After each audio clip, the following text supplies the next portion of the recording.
Hey everyone, Keith here. We're on the way up. That's right, it's the third and final episode in this little three-part series we're doing.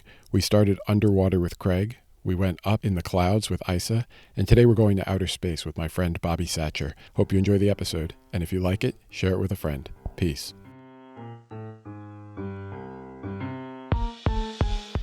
I want to welcome a friend, Bobby Satcher, to the podcast to talk with us about his home in space. Bobby, can you take a minute and introduce yourself?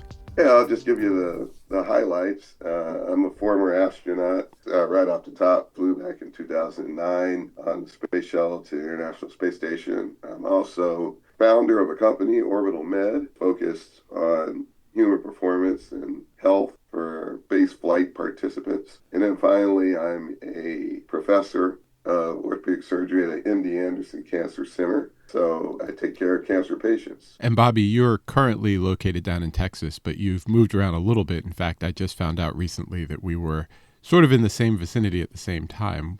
That's correct. Yeah, my career, the first job that I took was at Northwestern University, or the hospital there in Chicago. They hadn't had an orthopedic oncologist there for 10 years. So I was there kind of restarting their orthopedic oncology program there. And while I was there, I got selected, as an astronaut. So it was. I really enjoyed the job there at Northwestern. It was really tough for me to leave, but obviously had this once in a lifetime opportunity, and so I took it. But yeah, I really have fond memories of Chicago. And Bobby, let's keep running backwards there. Your path to medicine went through MIT, which is actually where we cross paths, at least from a resume standpoint, so to speak. But can you talk a little bit about your background as well? Yeah, I spent a while in Cambridge at MIT, and then in med school, I was in the joint HSD program, and then did a PhD at MIT. So, but I started as an undergrad at MIT in 1982 and majored in chemical engineering. Kind of started off thinking I was going to be an engineer like everybody does that goes to MIT for the most part. Went out on a couple of summer internships working for DuPont, as it turns out. I was in Camden, South Carolina for a couple summers, in Wilmington, Delaware. And, DuPont has fabulous factories there. And I was working on this project that actually was very interesting too. But, it is working in the engineering world. You're out there, and it's very it's not a people-oriented kind of experience. The one thing it made me realize is that I liked interacting with people, because I'd be out there working in the lab on this project, and then, of course, interacting with my group, but really not much more than that. And knew that just from some other previous experiences that doing something which was more directly interactive with people was something that I wanted to consider. So anyway, I do that at MIT, and I decided to go to med school in junior year. And what was confirmatory was I did a summer program that year, which was medically oriented, and had a blast. So Right. that really was the icing on the cake. Chemical engineering is such that, of course, you take all of the prereqs or whatnot for medical school. So it was an easy shift. And then I was fortunate enough to get into Harvard Medical School and the HST program. So, I stayed there, what turns out to be an additional 8 years, because I go to medical school and then realize how much I'm missing biomedical research engineering. I said, man, I really want to go back and do something on that. I had done a couple of projects as an undergraduate. So I look around and contact a couple of the professors there that were working in an area that I was interested in. And they're like, yeah, it'd be great if you decided to come into the lab and do a degree. So I said, what the heck, and took the plunge. It's funny because a lot of us, Bobby, as we're going through school, I think our parents are happy that we got into a place like that. And then we're also thinking about the job on the back end. At some point, were your family members like, okay, seriously, that's enough school, let's go work? Absolutely. I mean, my parents were both highly educated. My dad, PhD in chemistry, and I got relatives in my family, most famously my uncle David Satcher. He's former Surgeon General.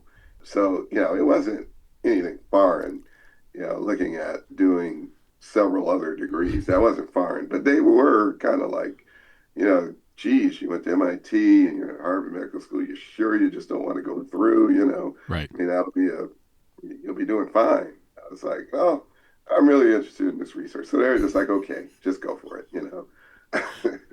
That's awesome. So I did an extra 4 years. It was a great time. I really enjoyed my graduate student years at MIT. It's a different experience than undergraduate, so really enjoyed it. That's awesome. And Bobby, just to round out the picture, what else do you do besides your professional life? What do you do outside to sort of round out who you are as a person? Well, I have a family. I got two kids, you know how that is, and both of them are in college right now. So, it's a different kind of work once they go to college. It's not the same as when they were in high school and whatnot, but it still kind of takes up a lot of your time in a good way. There's that. That's number one. And then for relaxing and having fun, I exercise and I prefer running. The other activity I do, like on vacation, is like scuba diving. Mm-hmm. And I really picked that up towards the end of my residency and then going into NASA because at NASA you have to be scuba dive trained to do the EVA training, believe it or not. And most people don't know that, but it's in this neutral buoyancy lab, which is a giant pool with fully submerged models of the space station and spacecraft. You get into these space suits, which are modified to go underwater.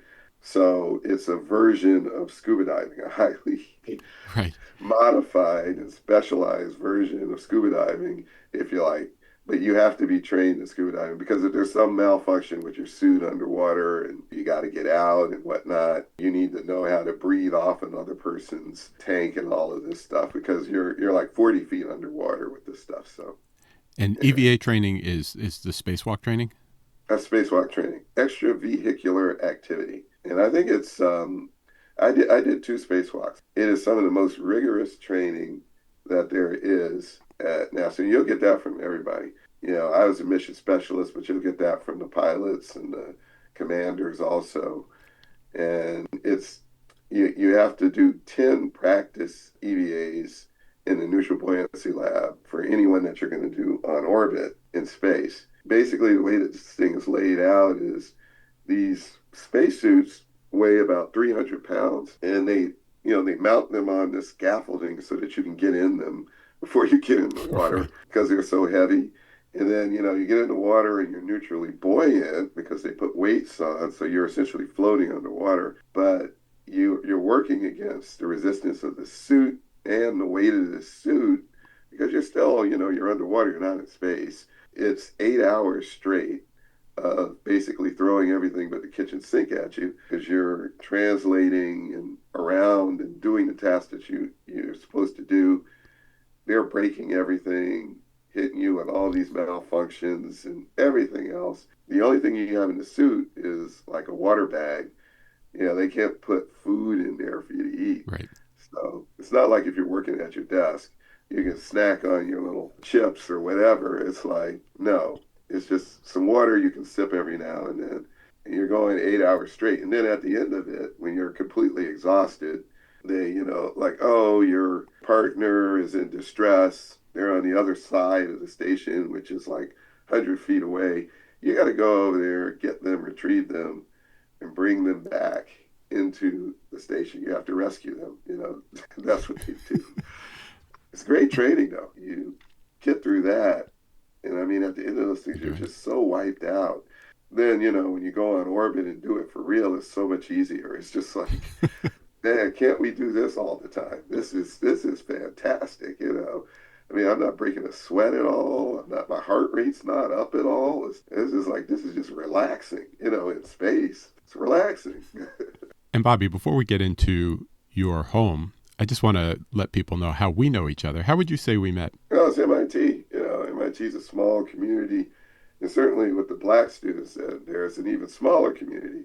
So we overlapped during that time, and then obviously during some of our postgraduate activities, we've gotten to know each other a little bit better. Being from MIT, we all have a very warm place in our hearts for it, which is kind of curious given the kind of unique place that it is with its unique challenges. But I think we all understand just how valuable of a place it is, and we want to see it be available to as many of those who are interested in being there.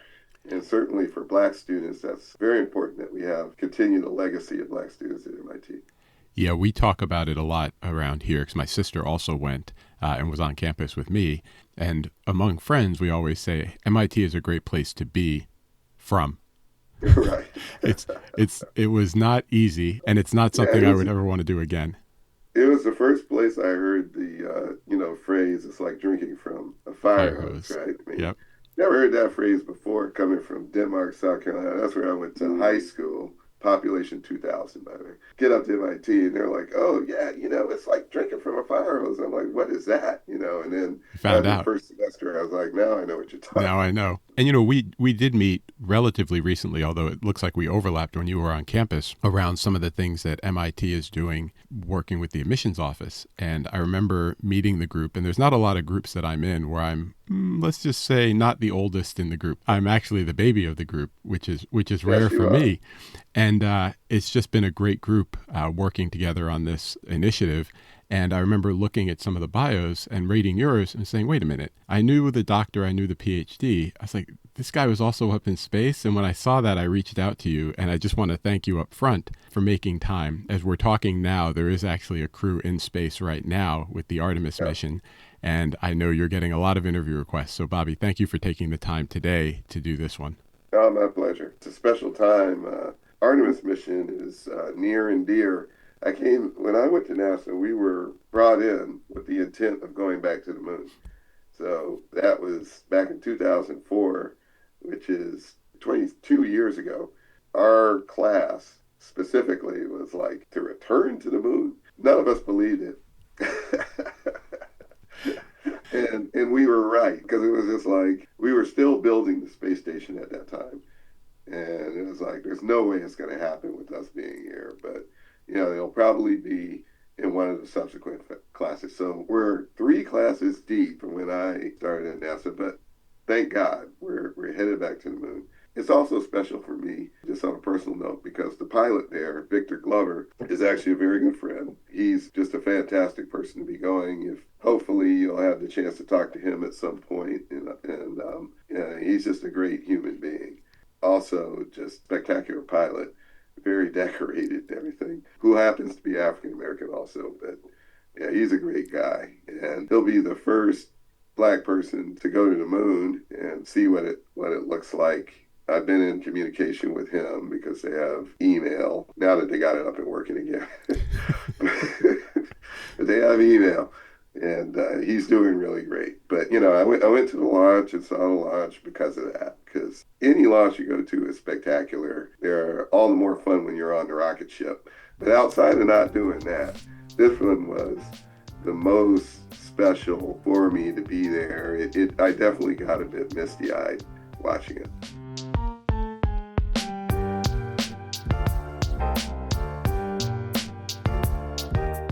Bobby, I want to talk a little bit about what you mentioned there in the first block around, you got the call to be an astronaut, which is not really a phone call most people get. So I'm assuming that you put your hand up somewhere along the way. Can you talk a little bit about what goes through your mind and how you actually say, that's something I should do? I got interested in being an astronaut when I was at MIT, really back. Ron McNair came and gave a lecture. He got his PhD in physics from MIT. He came back and gave a lecture. I went and attended it, and I was like, wow, this is really cool. Just kind of briefly on the way out, got to say, oh, hey, and I was like, wow, real astronaut. This is really cool.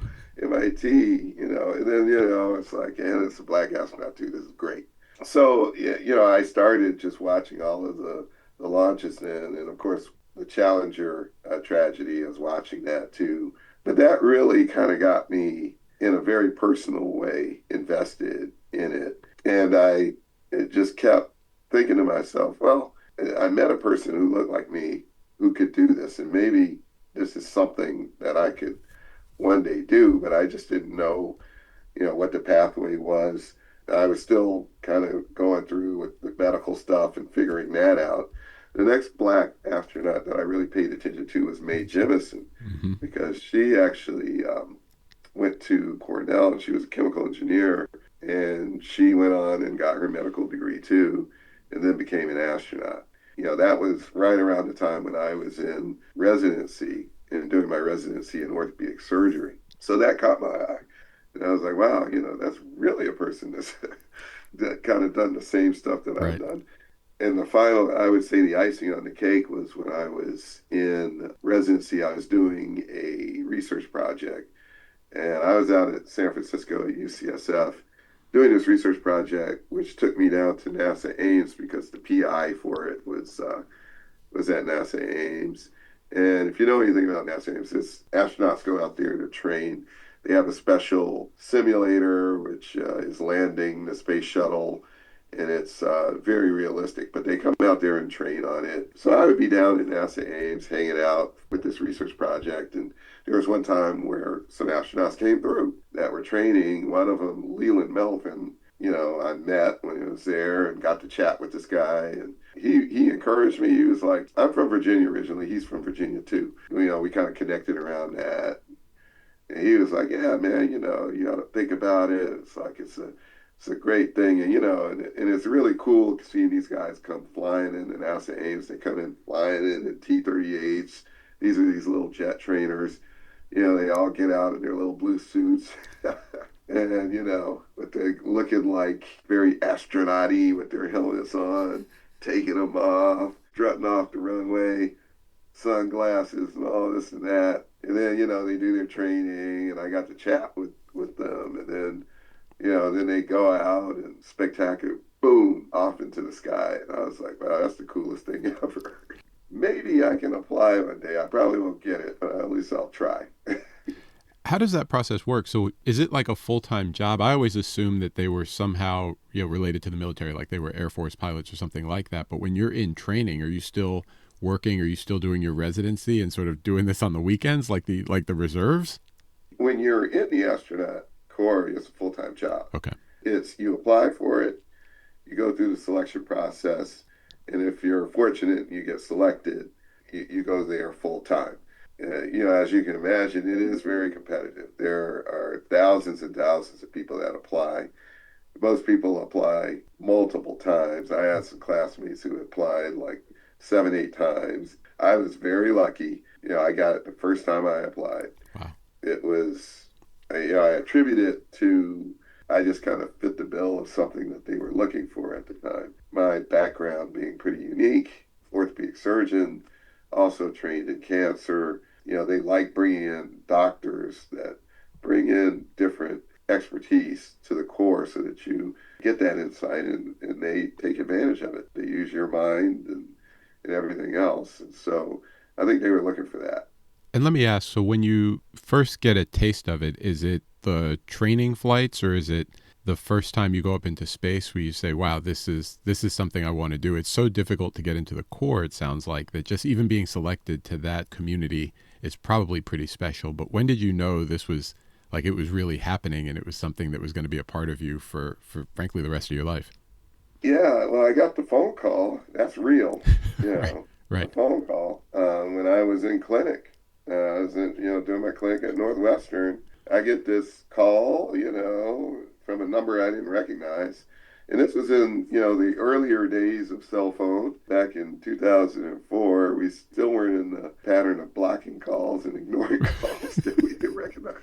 So I was like, well, I don't know the number, but let me answer it. And it was Dwayne Ross, who is the head of the selection committee at NASA. Great guy. I saw him actually at the launch last week. He's like, hey, Dr. Satcher, we just wanted to know that we decided we'd like to offer you the opportunity to be an astronaut. And that's how he talks. But, we'd appreciate if you could get back to us. And, we really need to know within the next 2 weeks whether or not this is what you want to do.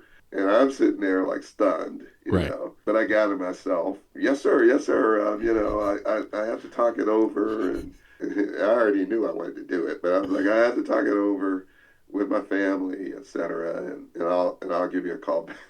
That's how it happens. Can we talk a little bit about your first launch and maybe Oh, yeah, fast sure. forward a little bit? That first launch, can you take us into what goes through your mind as you're sort of all of the training is coming to a head and the countdown's really underway? The big question that people usually ask you is, oh, were you scared? And the answer is, at that point, no, you're not. It's just you've trained for this so much. You've gone through all these various scenarios and training scenarios, and you feel very comfortable with where you are. The team, the engineers, there's thousands of people behind this effort, and you have had the opportunity to see this just from the bottom up, and the people that are there who are behind it. So the confidence level is there because you spent so much time and put so many hours into it. You're really ready to do this. And it's disappointing if you can't do it. I mean, it's like you've been working for this for not only the time that you're in NASA, but when you really step back and look big picture, it's like, hey, I've been wanting to do this all my life. It's a very special privilege, I would say, to be able to do it. And I think that's what's in the front of your mind. I just hope we get to do this. Obviously, there's risk and things can go wrong, and that's reality. I was just at peace with all of that. It's just like, if it's a bad day, it's a bad day. And it wasn't overall in my good fortune to come to fruition. But if that occurs, at least I gave it a try, and I'll be happy with that.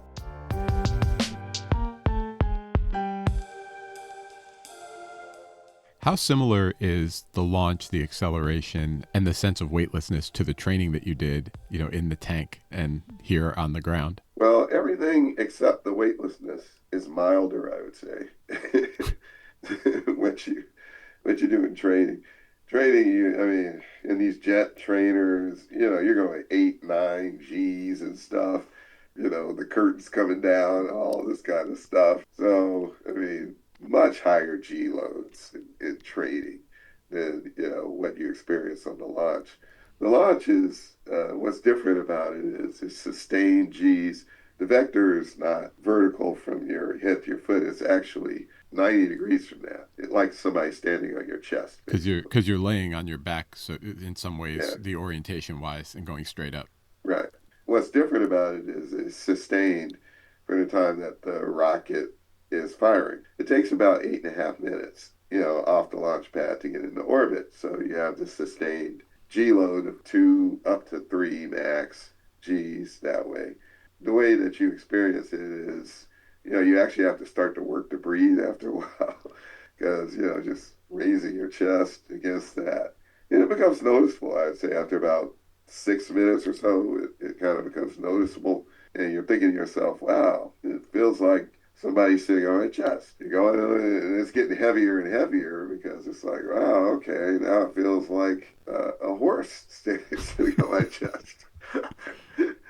And then, it starts to feel like about an elephant, and you're like, okay, are we there yet? And then main engine cut off, and we're weightless now, and so that's all gone. You're strapped into your seat, 7-point restraint. So you go through, release that, and it's almost like somebody pushes you out of your seat because there's a little bit of tension in the restraint.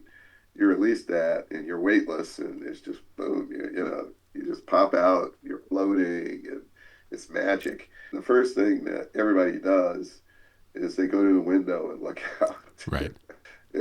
Just to confirm, yes, we are here. You look out, and you see the Earth below in all its glory. And it's an absolutely breathtaking view and experience. The colors, just the beauty of the planet. It's unbelievable. In that moment, it just brings together a lot of things. Appreciation that we've developed this much to have the technology to do this. Also, just an appreciation for the people that you're with that made this possible and for the whole planet. It's just a beautiful planet and spectacular. And we're really blessed to be here, for this to be our reality. So it's a wonderful experience. I recommend anybody who can do it to do it. Maybe in the near future, a lot more people will be able to do it.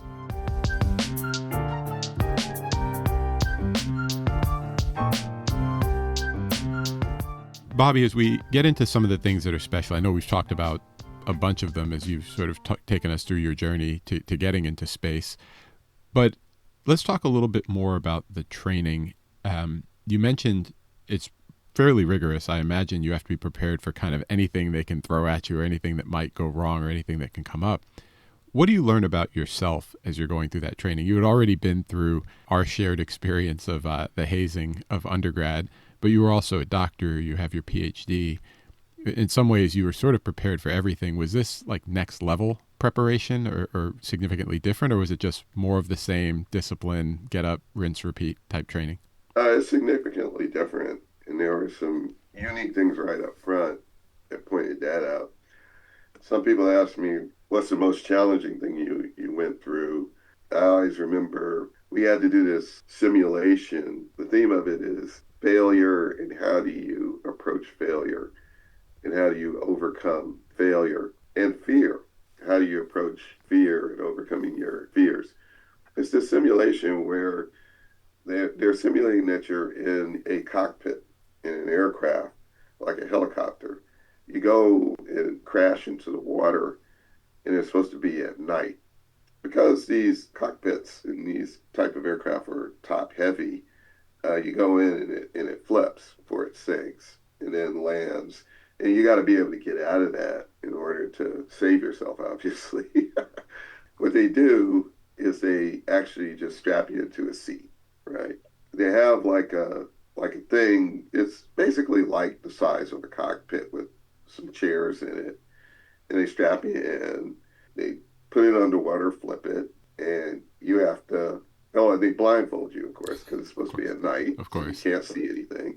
So it'll be like muddy water, right? And you got to get out of that. And you're not like in a swimsuit. Right. You're in your gear. And so, yeah, I looked at that and I was like, wow, that's really, really just being honest with myself. That's challenging. And that definitely hits on some fears, right? Because it's like fear of drowning and just what's that's like and all this and that. But we all had to go through it. And, we go through, a couple of my classmates were like former military and all this and that. They had already done it. Mm-hmm. And so they were the first ones. And of course, they go through, no problem. And then it comes my turn. And I'm like, I don't really know how this is going to go. But here we go. So we go in, and they're like, you got to wait until the thing comes to a stop before you take a big breath. And then, you got to wait until motion stops and then you can start getting out. So we go in and water, turn upside down. It's very disorienting. I take off my seatbelt. I had thought it through that much, but I didn't anticipate the buoyancy, right? Mm. So, like, I come out of the seat and you float up on the inside of the cockpit, which is up to the floor at this point. And I'm disoriented because I'm blindfolded. And I'm like, man, I can't figure out which way is to get out of this. So I'm trying to figure my way around. I didn't panic, but I was just like, I don't know how to get out of here. I feel around for a while. I'm at this point, I'm running out of breath. And I'm like, yeah, y'all need to come pull me out of here. I guess I get to decide on whether or not they want me to make it to the next step. What do you take away So when you're doing something like that? First of all, did you get out on your own, or did they come rescue you? no, they had to come get me, right? So they pulled me out. So I was like, all right, we're out. So they're like, okay, you okay? I was like, well, that wasn't any fun. And then they're like, well, you think you're ready to do this again? Because they were like, you got to pass it. Right. So I was like, okay, let me step to the side here. Give me, take 5. Let me think this through. Did they put you And right back in? oh yeah, yeah. But I was like, let me think this through. One of my classmates was there. I was like, you got out of there pretty efficiently. I mean, I settled down because it is pretty jarring. But I was like, you got out there pretty quickly. How'd you do that so fast? And he was like, oh, he's like, look, the main thing is you just gotta, before you go in, put your hand on where the window seal is, where you go out, and you don't let that go. And he's like, and when you get under there and you're flipped around, you use your other hand to get your seatbelt loose. And then, you know where the windowsill is because your hand's on it and you pull yourself through it. That's amazing. Bobby, how does something like that change you? Do you take that back to when you're practicing medicine or in other parts of your life where you're just like, I've done the hardest thing I can ever do. The rest is easy. Is that how it works? Well, I mean, I think the lessons from that are, just staying focused and calm no matter what the situation is, because that gives you the best chance in any given scenario. If you're doing your best, chances are you're going to be able to get the best outcome and prevail. Yeah, I think that ethos I carry forward too with surgery and other things too. It's just even from the smallest things to the biggest things, right? Yeah. Just stay focused, stay calm, and you'll probably get the best outcome.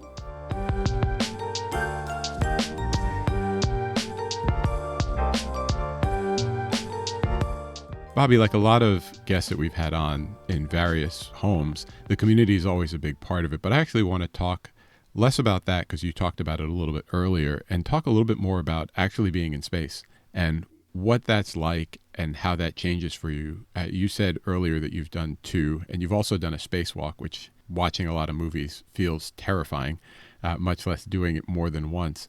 But how does being in space change your perspective? How does it change you as a person, being one of very few who have not only been up there, but who have even done a spacewalk, much less do it more than one time? The experience of space, there's the three P's, I guess, is one of the phenom it's a phenomenal experience. And then there's the practical part and the personal part. So it's phenomenal, of course, just because having that perspective of looking at our home planet, and a lot of people talk about it's the planet in this infinite backdrop of the universe, and just realizing how small we are in all of this.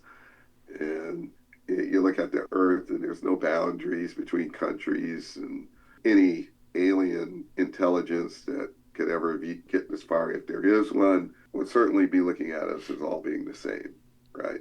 We need to take that to heart, and you wish that that could be something which was a shared ethos with us here on the ground, and because we tend to fight over all of these things that really don't make much sense. There's so much work to be done in terms of exploration. I think that that's where we cheat ourselves. Right. We sit up and talk about why are we spending this much money sending astronauts to the moon or wherever. It really should be. This is one of the things where we should be spending the most money on in terms of getting a return on investment, yada yada yada, giving people things to do that are productive, and exploring the universe, exploring the galaxy. We're going to learn a lot more. It will advance science. It will advance all kinds of things and make life better for everybody. And if we were to just invest ourselves that way and commit to it at a larger scale than we're doing now. So hopefully we'll get there. I think we still remain distracted with so many things here on the ground that we can't see beyond the tips of our noses. But so that's the phenom part. The practical part, we've been following. I don't know if you've been following the Artemis mission, right? The toilet's broken, right? Right. Right. Right. Email's not working. So this is the practical part of being in space. There's stuff like that, and you have to deal with stuff like that.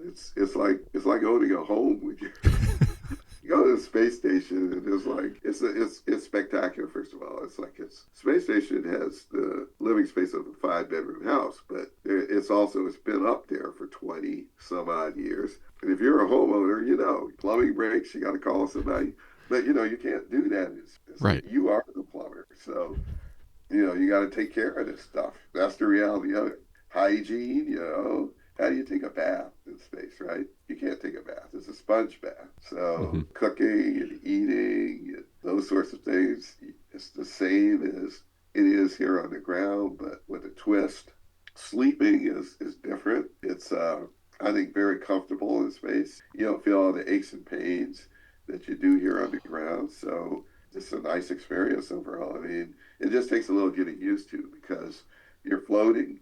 You're in the same posture at night as you were during the whole day when you were doing your work. And so the only thing that's different is you turn the lights out. Right. And takes a little getting used to, but once you get used to it, it's great. I mean, that's some of the best sleep I've had. And then I guess the final thing is personal. Yeah, you remember the people that you flew with. I mean, Mm-hmm. because it's very much you're dependent and interdependent on each other. Life and death, it really is that. It only takes going back and you remember some of these tragedies that have happened. But also on the spacewalks, as you mentioned, those carry with them a lot of risk. I was involved in one spacewalk where I had to be put on the end of a robotic arm because we were Mm-hmm. moving this big piece of the space station from one side to the other. The best way to do that was to have somebody grab it. That was me on this. We fly you with a robotic arm, which is like this big crane, right, Right. over to the other side and reinstall it there. It was wonderful to be selected to do it because I got this great view of everything. But Right. my crewmate was flying me on the end of this robotic car. And I told him the night before, you better get a good night's rest. Right. I need you wide awake. If you got any problems with me, you need to tell me that now.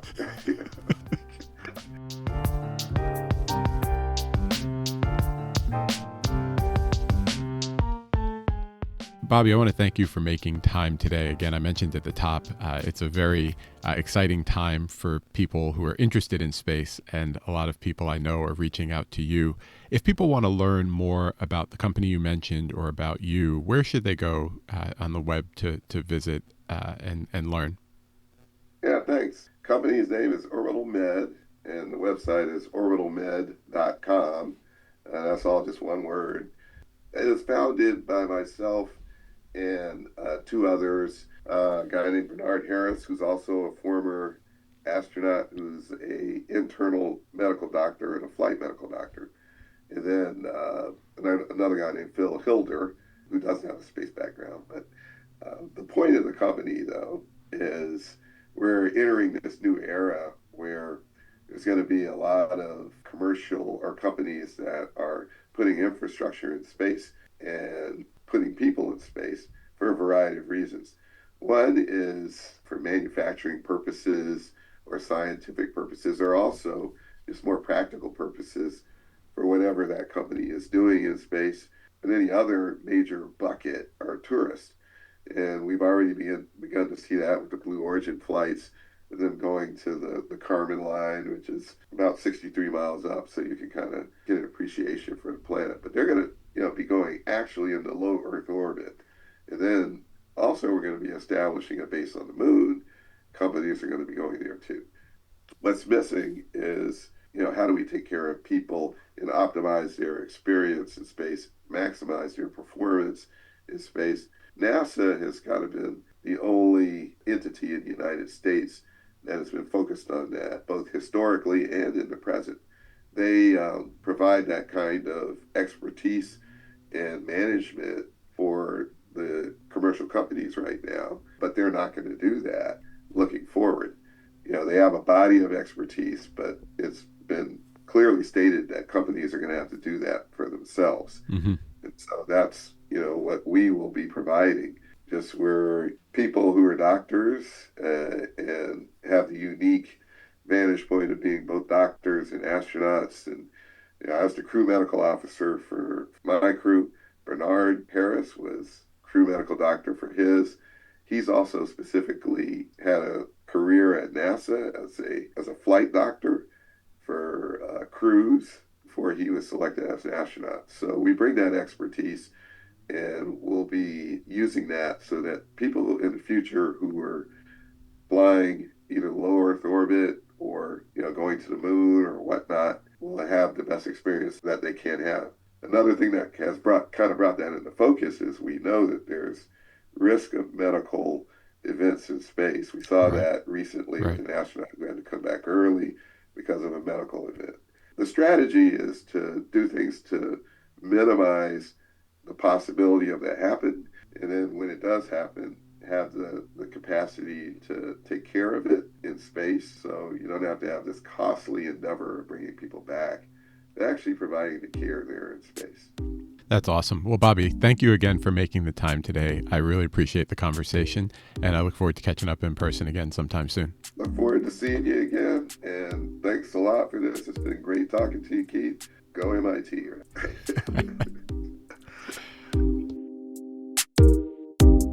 Thanks for listening to this episode of My Home is Special. Be sure to subscribe to the podcast so you get future episodes automatically. Go to myhomeisspecial.com for the occasional email update too. That's where links to photo galleries and a few other surprises will live. Be sure to follow KBev Photo on Instagram for behind-the-scenes footage during our journey, and it'll be in the stories. If you just want the photos, go to kbevphoto.com. There's a lot else on there to explore. For now, this is Keith, aka KBev, signing off. Peace.